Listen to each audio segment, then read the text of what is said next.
नमस्कार दोस्तों फाइनली 1 करोड़ जो सरकारी कर्मचारी हैं, जो सेंट्रल गवर्नमेंट एम्प्लॉइज हैं, जिस चीज का इंतजार कर रहे थे वो फाइनली आ गया है। देखिए यहां पर पिछले काफी समय से मीडिया में रिपोर्ट्स में काफी सारी खबरें आ रही थी कि हो सकता है कि शायद इस बार 8th पे कमीशन ना लाया जाए। कई प्रकार के स्पेकुलेशंस लगाए जा रहे थे, लेकिन फाइनली आप देख सकते हो बजट के जस्ट पहले फाइनली सरकार ने यहां पर जो 8th पे कमीशन है उसको अप्रूव कर दिया है।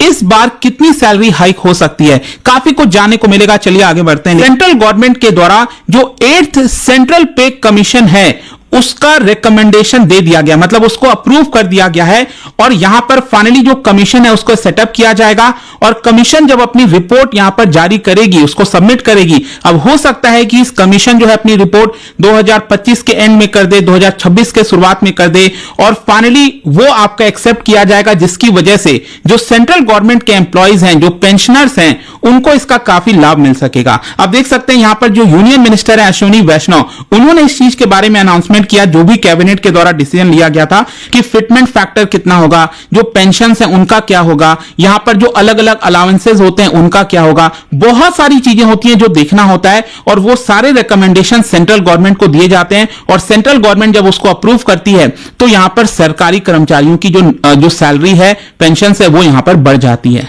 इंडिपेंडेंस के बाद से अगर आप देखोगे भारत के इतिहास में अभी तक टोटल 7 पे कमीशन सेटअप किए गए थे और अक्सर ये होता है कि हर 10-10 साल में, हर 10 इयर्स के बाद यहां पर जो पे कमीशन है वो सेटअप किया जाता है। मिनिमम सैलरी 7,000 से इंक्रीज करके 18,000 कर दिया गया था और यहां पर जो टॉप ऑफिशियल्स की सैलरी है वो 2.5 लाख रुपए हर महीना कर दिया गया। एक्सपेक्टेशन यहां पर यह बताया जा रहा है कि मोस्ट प्रॉब्ली इसमें जो फिटमेंट फैक्टर है उसको 2.57 से बढ़ाकर 2.86 कर दिया जाएगा। इसका मतलब यह हुआ, अगर यह होता है तो सेंट्रल गवर्नमेंट एम्प्लॉइज की जो सैलरी है वो लगभग 186% इतनी इंक्रीज हो सकती है। लेकिन देखिए सब कुछ अल्टीमेटली स्पेकुलेशन है।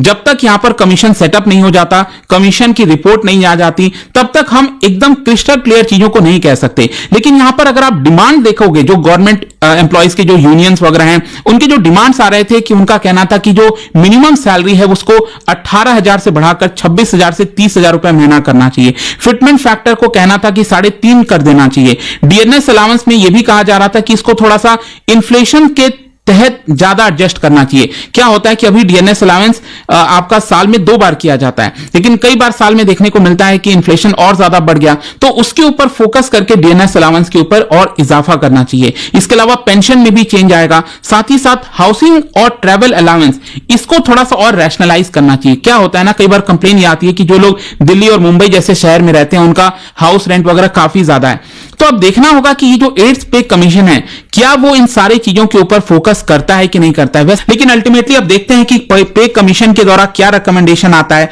और कब तक इसको सेटअप किया जाता है। लेकिन अल्टीमेट बात यह है कि अब इसमें कोई डाउट नहीं होना चाहिए कि 8th पे कमीशन आएगा कि नहीं आएगा। ये 100% अब श्योर हो गया है, क्योंकि कैबिनेट ने इसको अप्रूव कर